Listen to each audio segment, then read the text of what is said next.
높은 점수를 받았습니다. 자, 그 다음 문제 답안을 보시면 산에 이제 불이 났을 때 어떤 센서들을 사용해서 재난사고를 예방할지에 대한 문제였고요. 4번 문제 답안을 한번 보시겠습니다. 산에 안전사고가 일어날 수 있는데 이러한 피뢰침 센서, 360도 카메라, 소리 감지 센서, 지진 감지 센서, 칠구기까지 사실 이런 것들이 실제에서는 쓰이기는 좀 어렵지만 아이들의 상상력과 사고력을 인정하는 부분으로 해서 점수를 받았습니다. 그 다음 출제 경향 이외를 보시면 교육용 소프트웨어 개발하는 문항 이것들은 계속 나오고 있고요. 1번에 2번은 유의해서 작성하시고 2번 직접 재난 현장에 투입될 경우 위험하거나 시간이 너무 많이 소요돼서 비효율적인 경우를 대비해서 재난구조 로봇을 개발하고자 할 때 로봇의 모양은 어떤지 이것들은 그림으로 나타내는 게 굉장히 좋겠죠. 그 다음 3번 무인 자동차란 인간의 운전 없이 자동으로 주행할 수 있는 자동차이다. 무인 자동차로 대체된다면 무인 자동차로 이루어진 미래의 도로 형태와 도로 교통 신호체계를 제안하시오. 지금 쓰는 교통체계에 대해서 조금 그런 미흡한 점들을 여기에서 잘 보완할 수 있는지 그리고 사고를 예방할 수 있는지 그런 안전사고의 예방 같은 문제들을 잘 이해하고 있는지에 대한 문항이었습니다. 그 다음 4번 문항을 보시면 바둑판에 흰 돌과 검은 돌을 이용해서 새로운 방식의 게임을 개발하시오 라고 되어 있는데요. 이거는 기존의 2차원적인 문제라고 생각하고 푼 친구들도 있었고요. 더 나아가서 3차원 상에서 입체적으로 문제를 해결할 수 있다라고 되어 있는 이제 그런 친구들이 조금 더 높은 점수를 받았던 것 같아요. 그래서 이렇게 그림이 나와 있지만 2차원 상에서도 풀 수 있고 3차원 상에서도 문제를 해결할 수 있다. 3차원적으로도 입체적으로도 문제 이렇게 바둑돌을 쌓아서 해결할 수 있다. 바둑돌의 모양은 하지만 둥글면 안 되겠죠. 그런 것들도 써주면 더 좋은 점수를 받을 것 같습니다. 자, 그 다음 3회를 보시면요. 1번 요거는 초등학교 국어 교과서에서 곤충 친구들에게 라는 시를 나타냈고요. 인공지능이 위와 같은 시를 창작하기 위한 방법을 제안하는 문제였습니다. 지금 많은 로봇들이 기사를 작성하고 있잖아요. 그런 것들은 어느 대회에서나 또 나올 수 있는 문제니까 많이 알아두면 좋을 것 같아요. 지금 그 로봇들이 작성하는 방법도 알고 만약에 내가 로봇이라면 어떻게 작성할지 알고리즘으로 나타내보시오. 이런 식으로 여러분들이 대비를 하시면 더 좋을 것 같습니다. 자, 그 다음 2번을 보시면요. 2번에 5명이 모여서 게임을 하고 있다. 5명은 둥근 탁자에 같은 간격으로 앉아있고 이거는 문제가 굉장히 길어서 2번 문항을 채점하실 때 이제 물어보니까 포기한 친구들이 좀 많았다고 하거든요. 사실 근데 이거는 이해만 하면 굉장히 쉬운 문제였어요. 이 친구들이 5명이 모두 손을 들지 않았는데 자신에게 사과 그림이 있다고 믿을 근거가 없었기 때문이다. 그런데 두 번째 벨이 울리자 A, B가 모두 손을 들었다. 이거는 잘 끊어서 잘 읽으면 굉장히 쉬운 문제라서 이렇게 긴 문제들을 포기하지 않도록 잘 끊어서 이해하도록 하면 굉장히 좋을 것 같습니다. 이 2번 답안은 굉장히 짧았어요. 좀 쉬운 문제였거든요. 그 다음 3번 문항은 음식물 쓰레기를 줄이면 처리 비용이 줄어들어서 경제적 이득을 가져온다. 음식물 쓰레기를 줄이기 위해 학교에서는 정해진 메뉴를 학생들에게 공지하고 모든 학생들로부터 정해진 메뉴에 따른 선호도와 먹는 양 등의 정보를 받아서 점심에서 만들 전체 음식량을 결정하고자 한다. 모든 학생들의 식사가 부족하지 않으면서 동시에 음식물 쓰레기를 최소화하는 최적의 알고리즘을 제안하시오.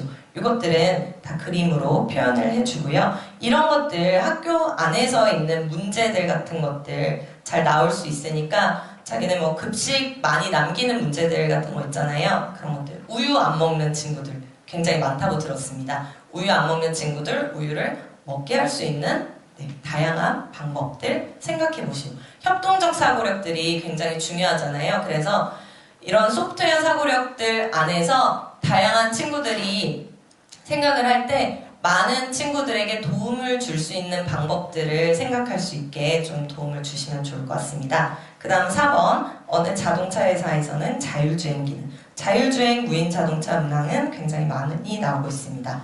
운전자가 쉴 수 있는 자율주행 모드로 주행할 수 있게 하려고 한다. 자율주행 기능은 운전자의 운전 습관을 그대로 반영하면서 동시에 안전하게 운행하는 데 목적이 있다.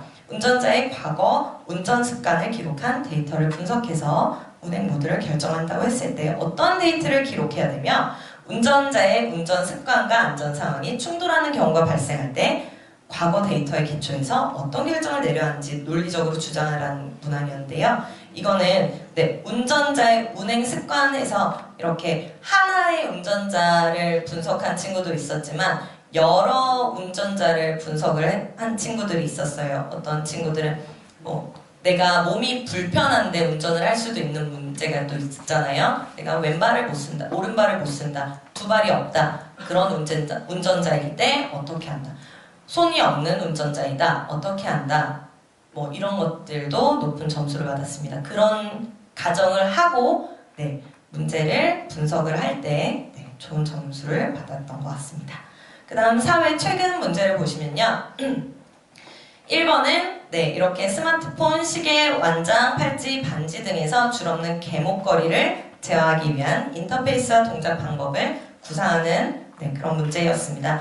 이것도 여러분들 지금 신문 기사나 네이버 테크플러스 같은 데 보시면은 다양한 요즘에 최근 목걸이 같은 것들 나오고 있다. 이런 것들 보고 어떻게 너라면 이것을 더 발전시킬 수 있겠니? 이런 것들을 물어보시면 아이들이 생각을 할 수 있을 거예요. 그렇게 사고할 수 있도록 도움을 주시면 좋을 것 같습니다. 그 다음 2번 문항을 보시면 다음 그림은 보는 방향에 따라서 다양한 모습을 볼 수 있죠. 6학년 문제가 또 중학교에서는 또 많이 나오고 있네요. 컴퓨터의 다양한 그림이나 영상들을 보며 위치를 카메라 뷰로 또 이렇게 보고 쌓기나무로 쌓은 모양을 보고 위, 앞, 옆에서 본 모양을 제대로 그리는지 확인하고 쌓기나무를 이용해서 위, 앞, 옆에서 본 모양을 판단하는 소프트웨어를 어떻게 개발할 수 있을지 요거는 앱 형태로 개발하는 친구도 있었고요. 그리고 컴퓨터 프로그램, 컴퓨터 사이트로 개발하는 친구들도 있었습니다. 그리고 플래시 게임 같은 것들로 이런 수학을 학습하는 친구들이 또 있더라고요. 그래서 플래시 게임으로 또 개발한 친구들도 있었습니다. 다양한 형태로 개발할 수 있다는 것들 친구들이 알고 이거는 답안을 작성해주면 좋을 것 같습니다.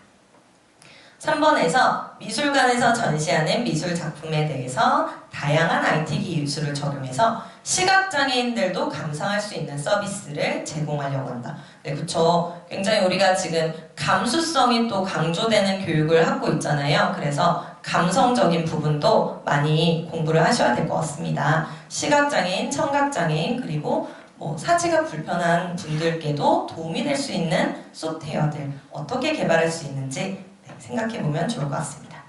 4번 데카르트 평면 공간에서 위치 좌표상으로 나타낸다.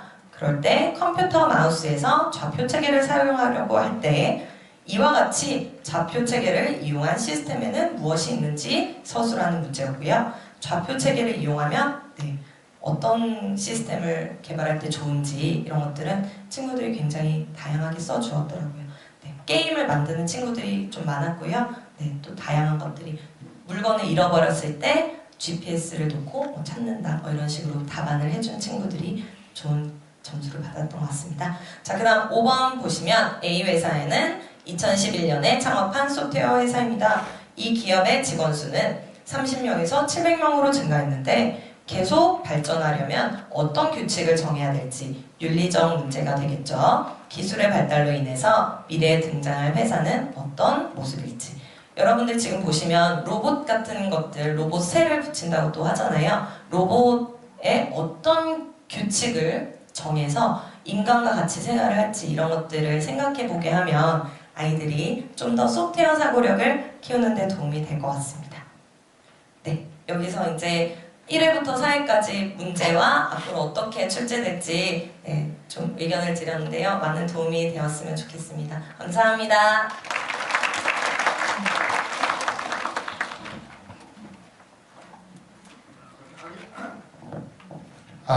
강연의 김정주 선생님께 다시 한번 박수 부탁드릴게요. 우리 지금 김정주 선생님 강연 들어보셔서 아시겠지만 속죄사고력 올림피아드 문제는 기존에 여러분들이 생각하시는 혹시 또 어디서 생각하시는 코딩에 대한 이런 문제가 나오는 게 아니고요. 이런 여러 가지 학생들이 스스로 생각하고 만들어내는 문제들, 그 문제들이 좀 더 창의적이고 또 그런 창의성들이 논리적 사고력을 바탕으로 하는, 그래서 그런 어떤 문제를 찾아나가는 접근 방식, 이런 것들을 평가하는 대회입니다. 그래서 요즘 소프트웨어 사고력이 혹시 코딩, 전산개발자 양성하는 이런 교육으로 혹시 자칫 오해하시는 분들이 많이 계신데요. 소프트웨어 교육은 창의력과 논리적 사고력을 기르기 위해서 정부가 초등학교, 중학교에서 의무 도입한 교육이고요. 그리고 우리 소프트웨어 사고력 올림피아드 대회를 통해서 소프트웨어 교육의 어떤 본 취지와 본래의 목적을 좀 학부모님들한테 인식시키고 학생들한테 체험하기 위해서 2017년부터 만들어서 서울교대와 함께 만들어서 지금 하고 있는 거고요. 이제 오늘 그 교재도 보시면 다 아시려면 오늘 선생님께서 설명도 잘 해주셔서 학생들께서 그런 방향으로 준비를 잘 해주시면 될 것 같고요. 속죄사고력 올림피아드는 5월 18일 날 서울, 인천, 경기 이렇게 지역에서는 여기 서울교대에서 아마 이 건물에서 시험을 응시를 하게 될 거고요.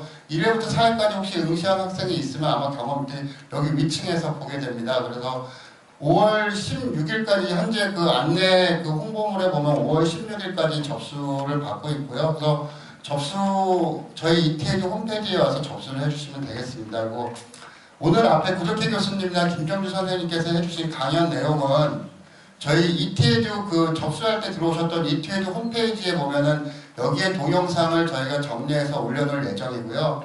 아까 어떤 학부모님께서 그 문의를 주시긴 했었는데 그 교수님 개인 발표하신 슬라이드 내용하고 저희 선생님 슬라이드 내용을 개별적으로 좀 받고 싶다고 하신 분이 계셨는데 죄송하지만 제가 확인을 했는데요. 이게 다 저작권 문제라서 개별 전달 드리는 건 좀 어려울 것 같습니다. 그래서 저희가 그냥 이 풀본의 동영상을 이태주 홈페이지에 올려놓을 테니까 저희 그 접수했던 etedu.co.kr 사이트에 들어와서 좀 보시는 걸로 좀 대체해 줬으면 하고요. 제가 그 부분에 대해서는 직접 개개인께 드리지 못한 점을 사과드리고요.